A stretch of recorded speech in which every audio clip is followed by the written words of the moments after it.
Well, it looks like it's noon. I think we can go on and kick off our session now. I think we have about 33 folks on the tab. So, hello everybody. Thank you for joining us. My name is Ted Hicks. I work for GDOT's Office of Planning. I work in the Atlanta Bureau, and we focus on the areas around the Atlanta Regional Commissions District. I particularly work in the Fulton, DeKalb, and Clayton zones. Today, joining me, I have two guests, Kevin Burke, who is the Director of Design for the Atlanta BeltLine, and Pete Pellegrini, who is the Project Manager at the Path Foundation. Thank you both for joining us today. And with that, I'll hand it over to Kevin. I believe you're going to give us our first portion of the presentation. Thanks, Ted. Yeah, we're going to be bouncing back and forth, and somebody needs to mute. There we go. So just briefly for attendees, if you're not familiar with me, which is probably a given, I've been with the Atlanta BeltLine since early 2009. And as Ted said, I'm now the Director of Design. Prior to working here, I spent 14 years working full-time and part-time on the Big Dig project in Boston. And as I like to describe it, I really enjoy short-term projects. So I won't bore you with any more of my background. And now I'll turn it over to Pete Pellegrini. Hello, everyone. Pete Pellegrini. I'm actually been with the Path Foundation as one of the founding members. Many of you might recognize me when I'm in my younger days, hopefully. I've basically the head project manager for Path, where I primarily work in the construction side of things. So normally I'm not in the office so much, but Path and BeltLine have certainly been side by side on a number of projects. And what we're going to be describing to you today is everything that we have been involved with together and some of the future things as well. So Kevin, I'm going to go ahead and let you lead off. And you would think that, there we go. So to give a little bit of background how this story all begins, when Path first started as a sort of grassroots company, we formed way back in 1992 a plan that we had called the Emerald Necklace. This was a plan that was designed by Leon Eplin, and it was one of those things where we were going to have this sort of emerald necklace belt around the city that was going to connect with certain trails coming in and out. And as we evolved 30 years later, believe it or not, Path is going to be putting in their 300th mile here soon. We have not only just expanded the emerald necklace, which is now the BeltLine, but you can see all the spokes that come in. Because our intent was that the BeltLine was going to be like the 285 corridor, and then all the connector trails that Path is working on, whether it was down south or east, west, or north, they were all going to come in and tie into the BeltLine and into the nucleus of the city, which we deem as Centennial Olympic Park. And with that, Kevin will show you what has evolved with BeltLine involved, what was now once the Emerald Necklace. Thanks, Pete. So if you're not familiar with the BeltLine, it basically encompasses old railroad, well, mostly defunct, but some still active freight rail that was originally built in the post-Civil War 19th century as a way to bypass downtown Atlanta, where about 11 railroads all converged. So our corridor is 22 miles. By and large, if you think about this from about 1 o'clock to, you see on the left side there, West Side Quarry Park, we plan to have our 14-foot wide trail track modern parallel each other. And then across the northern arc, it gets a little more difficult, and the two will diverge and then find their way, with the goal line being up by Sweetwater Brewery. And just our program elements give you an idea: open space, jobs, the big number in the top there at noon. It's anticipated when all this is built out that this project will generate $10 billion in economic development. We have a goal of promoting and helping develop 5,600 units of affordable housing, being part of or associated with, through partners, the development of about 1,000 acres of open space, plus another 300 within our corridor. And then we also do a lot of remediation because, as you might imagine, old freight rail corridors that predate the EPA by 100 years. We find a lot of nasty chemicals that we have to take care of in order to make it safe for people to use. And I think for today, particularly, the biggest thing for us to impart to you from the BeltLine's perspective is that we don't work in a vacuum. We can't do this by ourselves. And here you see a incomplete list of the various agencies that we coordinate and or partner with. PATH has certainly been one of the bigger ones, as you'll see in a little bit. Trees Atlanta, the Atlanta Regional Commission, which, if you're not familiar with the Atlanta area, is our municipal planning organization. And if you're outside the ARC area, then, and you're thinking of a trail project, you really want to get to know your MPO if there is one, because all money that flows from the feds through your state transportation department at some point or another end up with your MPO. And you'll also need to be part of what's called the STIP. And Ted can come back and correct me if I get this wrong. But I think that stands for State Transportation Improvement Program or projects. And from a funding source, if you're not in the STIP, you don't exist. We also deal a lot, as does PATH, with philanthropies, various local and also national. So we're seeking as many funding sources and opportunities as we can. Pete? Our first project that PATH and Atlanta BeltLine Inc. collaborated on was the East Side Trail. It was a pretty amazing project from the get-go because it was really almost the model project that started the BeltLine. Even though there have been smaller sort of fragments of the trail, like around Bobby Jones, that are part of the BeltLine, this particular side of the project included the vision of trying to adopt the trolley component as part of the project. So East Side Trail, which started back in 2010 and 11, roughly, was the partnership of both BeltLine and PATH. And then if you go to the next, Kevin can explain some of the comments that came in for that project. Sure. So just to start, here's a title from a New York Times article, A Glorified Sidewalk. I can assure you, Pete can assure you, anybody who's worked on our projects can assure you that a lot more goes into this than just pouring some concrete. But as Pete said, the East Side Trail was the first. And this section of freight rail was abandoned, I believe, back in the early 1990s. So here's a picture, 2008 roughly. You can see a little bit of the remnant of the tracks. You can see probably about a half dozen different invasive plants, kudzu being the most ubiquitous.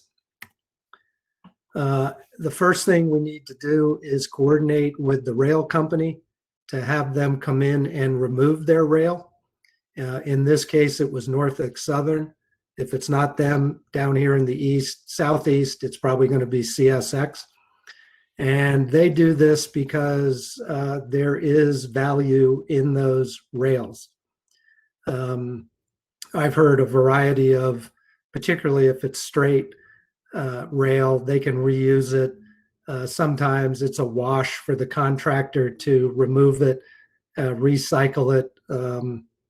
But in any event, they come in, they take up the rail.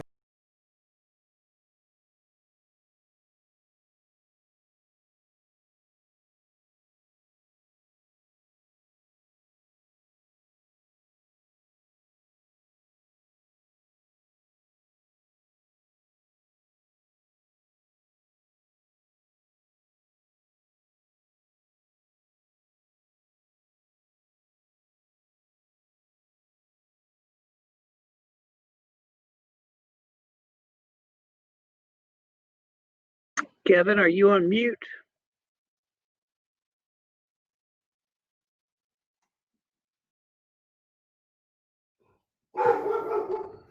What the hell? I can hear you now. You're back. Oh, sorry. sorry. It just muted off for a little bit. Okay. So don't know where I left off, but I'll just say this is sort of some of when we started. And so once the rail's gone, one of the things we did is to utilize our corridor.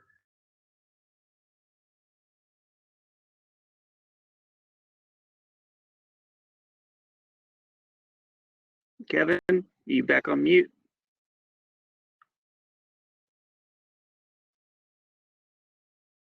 I can hear you now. I'm sorry, folks. I don't know why this keeps going in and out.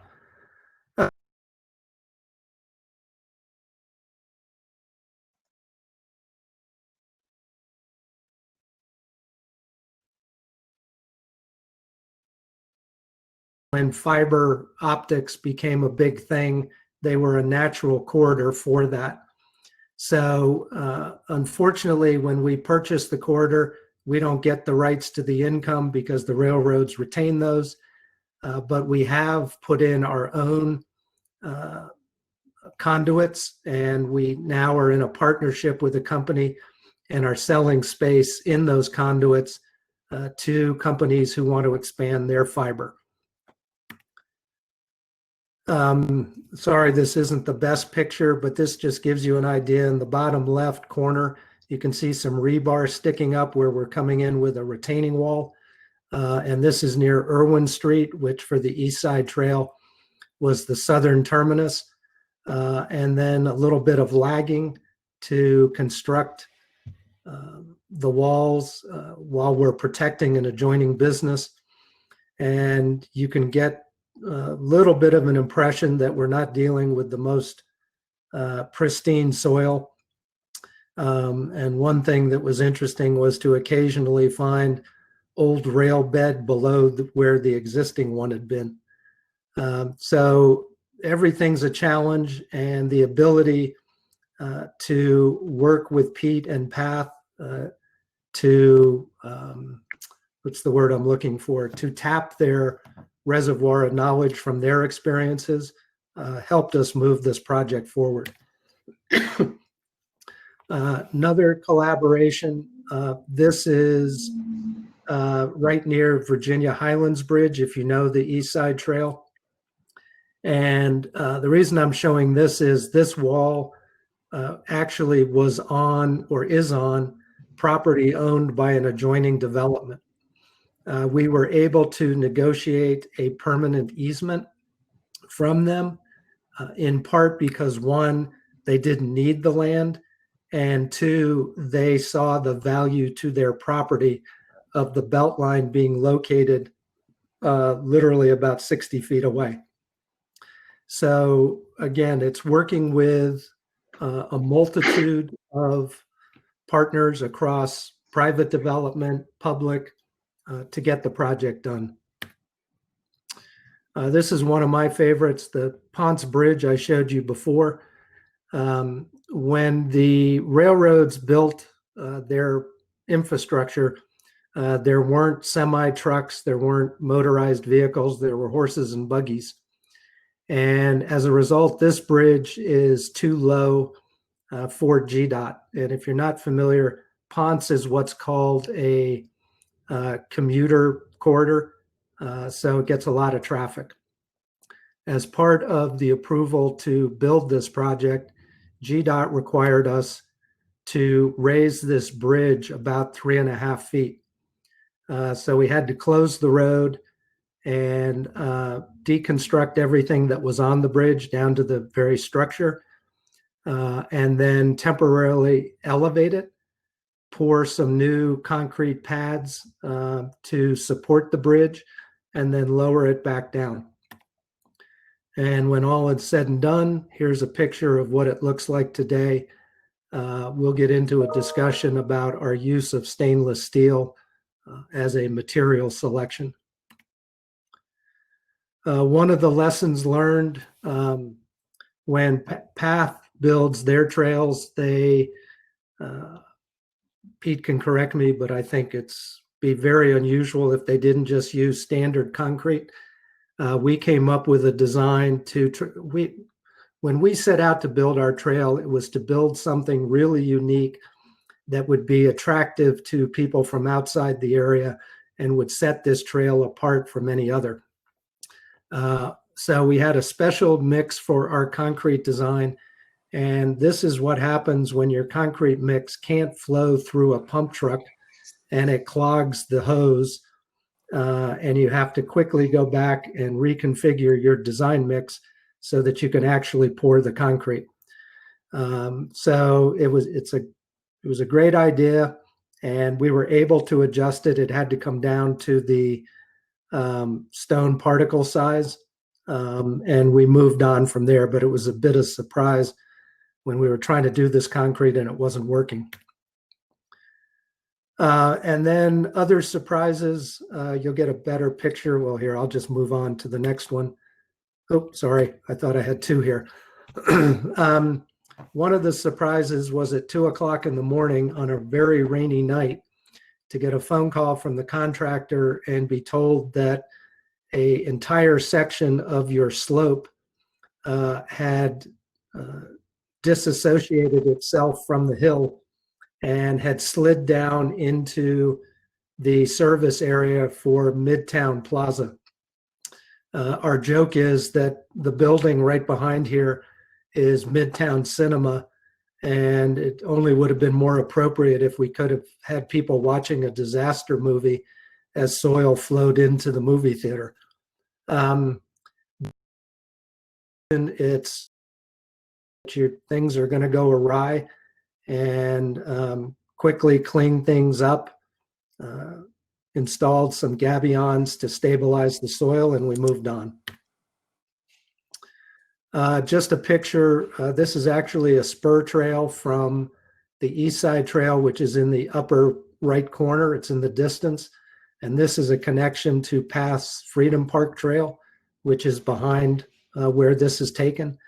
But it gives you an idea of sort of basic construction for our trails.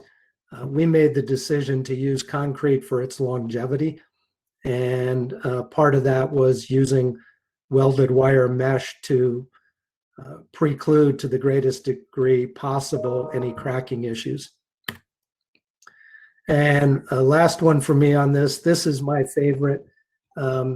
Probably doesn't show much, but close your eyes and imagine a 20-foot column under what used to be a spur trail, a spur track off of the freight line. And at the bottom, it's about a 4-foot diameter column, and it's constructed out of field stone. And then there's about 7 or 8 feet above that of brick. And then above that is concrete. And here are railroad ties that were used as a cap for a sanitary sewer structure that we didn't even know was there. It did not appear on any city GIS database. and we found it because we had to regrade this slope. This is one of my all-time favorite. One of the things we learned from this project is when we put a shovel in the ground, we're going to find all sorts of stuff that nobody knew was there. And then just 2012 in the fall, we were fortunate to have completed the project. And here's an early picture of what it looks like. And I can say with a great deal of love and pride that those trees have grown really well. And this trail now gets over 1.8 million users a year. And to be clear, those are people that potentially are going in both directions. So that's not 1.8 million unique visitors, but it's a lot for a 2-mile section. And really, I think this was a sterling example of the collaboration between BeltLine and Path. Oh, sorry, I got a few more of these. Here's an art project that was done by my predecessor. You can see that having that many people can create some impacts on your landscape.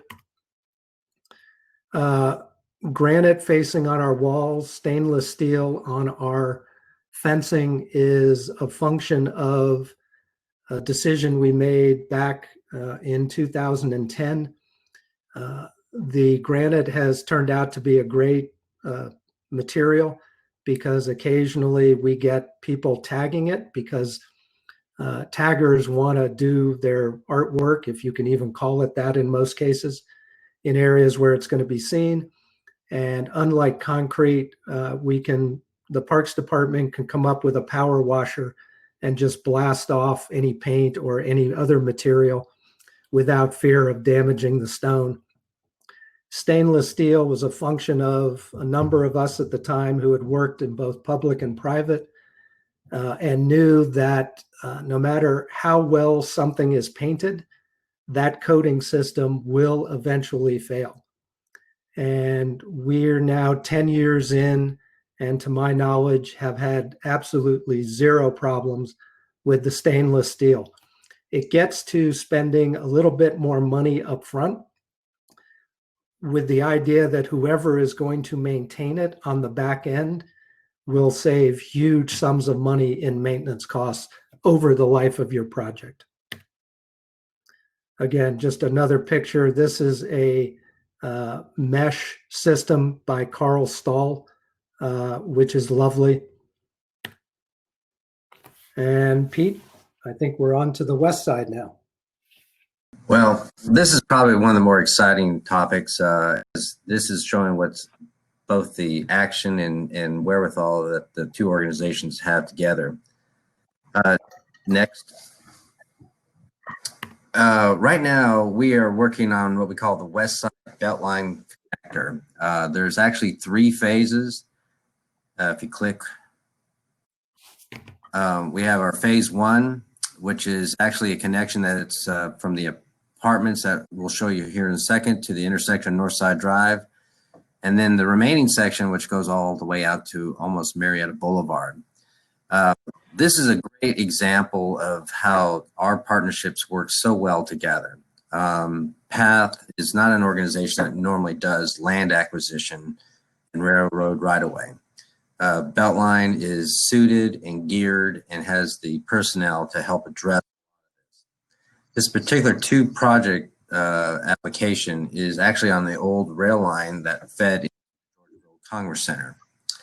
And with that, like Kevin had alluded to, there's always challenges. It's almost like a Pandora box coming out at us. So if you go ahead and click it, Kevin. So one of the challenges was, well, right next to some old power lines that Georgia Power was not too excited about. There used to be an old rail line bridge that fed into this particular crossing right here. And so with the help of the contractor and our sort of clever approach on how we can do this, we were able to figure out a way to install a bridge over at this intersection.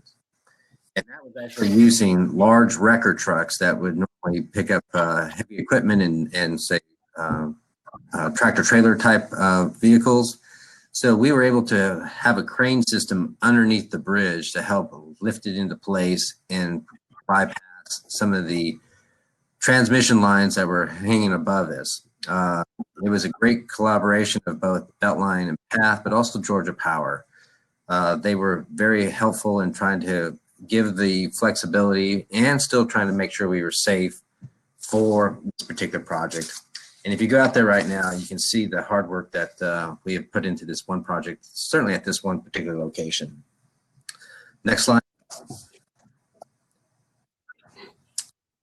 The other thing was just a little bit north of our bridge that we just talked about was trying to address how we take part of the old rail corridor, which you can see here is an elevated plot of land, and how we're going to try to transition to connect to the phase 2. This is where BeltLine stepped up. They had to go through legal matters into obtaining this particular piece of property due to some of the owners' financial situations. But through some hard work, some great negotiations, we were able to take this particular trail and address it. Yeah, I'd just like to also note, it almost makes you wonder how this property was originally purchased by a local church, and they just bought this section, then sold it to the developer of these apartments. The city had an opportunity to buy the corridor 20 years ago, and I don't know why that didn't go through. But our former real estate VP pushed through the sale using T-SPLOST money that came from the vote. I think now it's 3 or 4 years ago. So except for this little hiccup, we were able to purchase the entire corridor.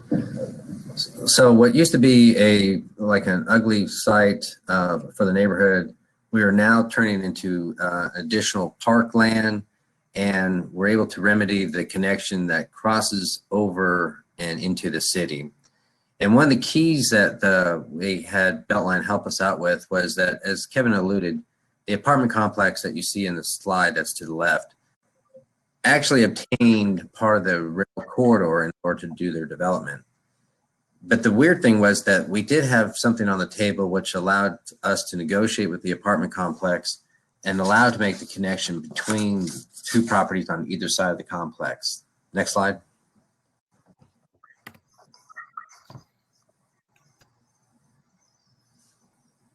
So as you can see, for the apartment complex, they were looking at it as a great marketing opportunity and a connection to the BeltLine. And as a result, we were able to renegotiate, redesign, and construct a new way of getting into the apartment as well as their parking deck. And with the bridge that connect the apartment and to the parking deck itself, we were able to display with pride that the Atlanta BeltLine is now coming. And that connection allows us to jump into the corridor, which we now call phase 2. And in phase 2, there's always interesting challenges that we have encountered. One of the things that with any type of project is all the soil issues that come with these type of corridors. The remediation is sometimes crazy nuts. Can you tell us about what you thought about some of the remediation issues that we had to address on this particular project? Sure, and it's not unique to this corridor versus our other corridors. I mentioned when I was talking about the railroads building this section and using the 22-mile loop for over 100 years, pre-EPA. When we started and purchased our first corridor section, which is now the East Side Trail and some more land, we put the property into the state brownfields program, state and federal. And every subsequent corridor acquisition goes into the same what's called corrective action plan, which was negotiated between BeltLine consultants and the Environmental Protection Division of the state of Georgia.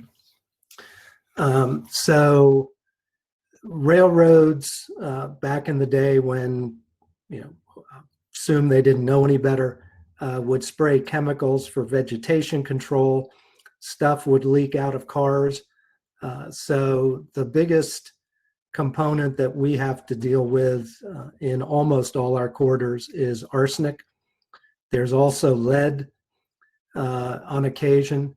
There are usually small spots of chemicals, benzene, and I call it, if the word ends in ENE, it's probably no good.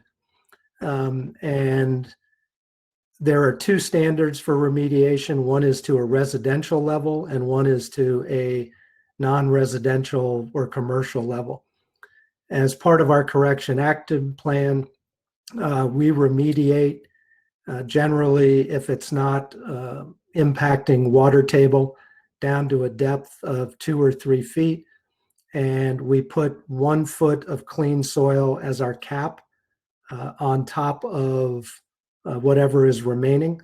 And that's what we have to do in all our corridors.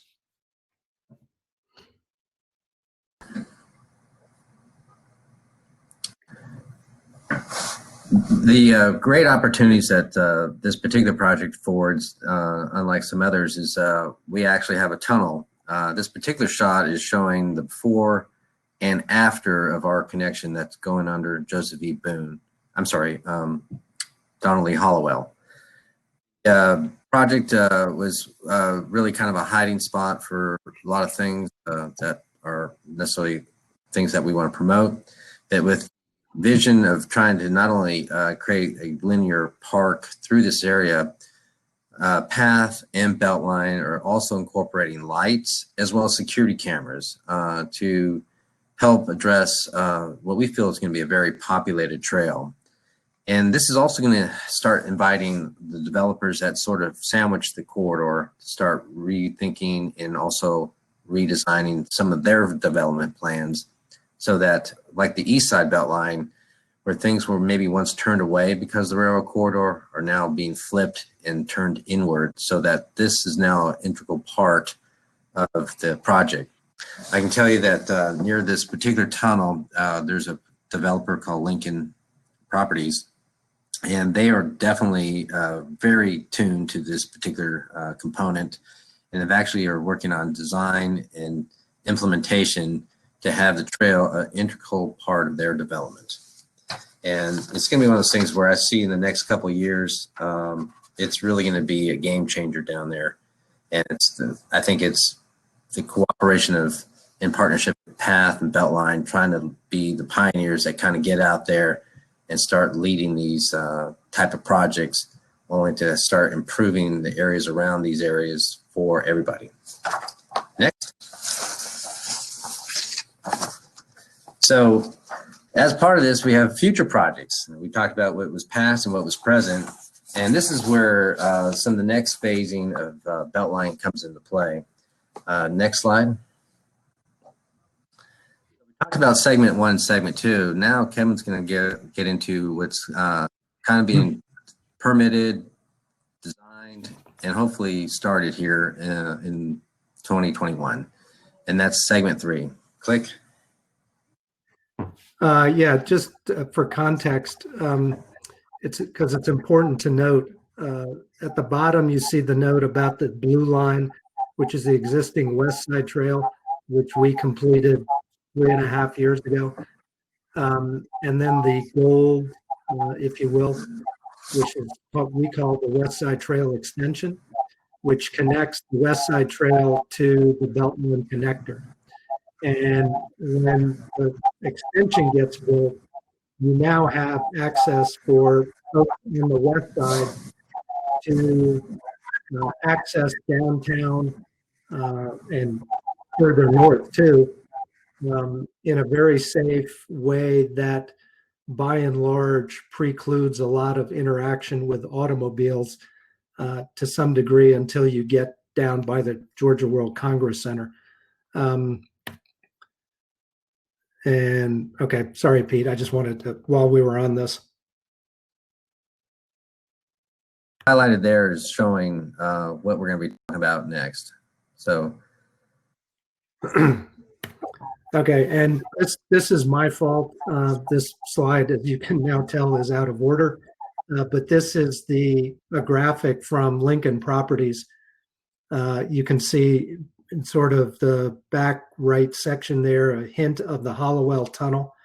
And this is a proposed very large, I think it's overall, it's a 10-acre project, and how they view their development interacting with the corridor and our trail. And this involved us negotiating access agreements for the integration of their project into our property. But one thing first I want to talk about, this is the section, the circle there sort of in the middle. Segment 2 is coming in from the upper right, the future West Side Trail extension coming from the bottom, and the sort of gray segment is segment 3, which is considered, segment 1 and 2 are a spur trail, and segment 3 is part of BeltLine's mainline trail. And as part of that, we utilize within our corridor the planting in partnership with Trees Atlanta to promote what they have as a linear arboretum, and also to use our corridor as a pollinator habitat encircling the city. And one of the things that came out of the collaboration on segment 3 is that BeltLine was one of the first recipients of what's called a GOSP, GOSP, Georgia Outdoor, God, I should know this. Yeah, it was the revenue from a sales tax on outdoor equipment, and it's funding the planting in segment 3. So we were very happy that we were one of the first recipients. We're fortunate in that we have in-house a outstanding grants writer that has been a blessing beyond description since she started, I don't know, 5 years ago, maybe.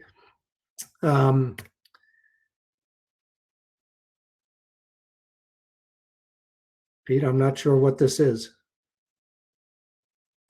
part of the future projects that actually go outside is because as we are looking at connection to the BeltLine, we're also working with Cobb County to take part of what is over there by Tilford Yards, because our goal as an organization as PATH, with the help of the partnership with PATH, is to actually look at connecting and extending the Silver Comet into this particular project.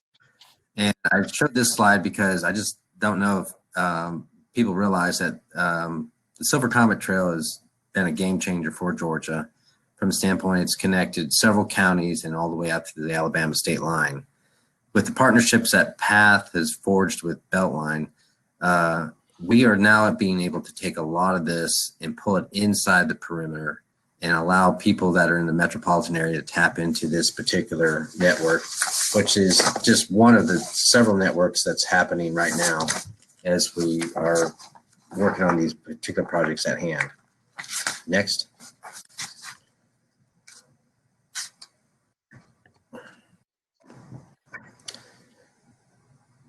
And then another great project run by the city of Atlanta that both BeltLine and PATH would love to make part of the network that we've been working on. And this is the West Side Park. This is near the old quarry that has been renovated. The West Side Park is an absolute gem of a park. It's obviously closed for public participation at this time due to COVID. Plus, there's additional construction that's going on out there that will only help enhance the project and make this one of the most incredible parks he has coming for them. And some of the shots that you see there are showing some of the scale and size of what this type of park is going to be.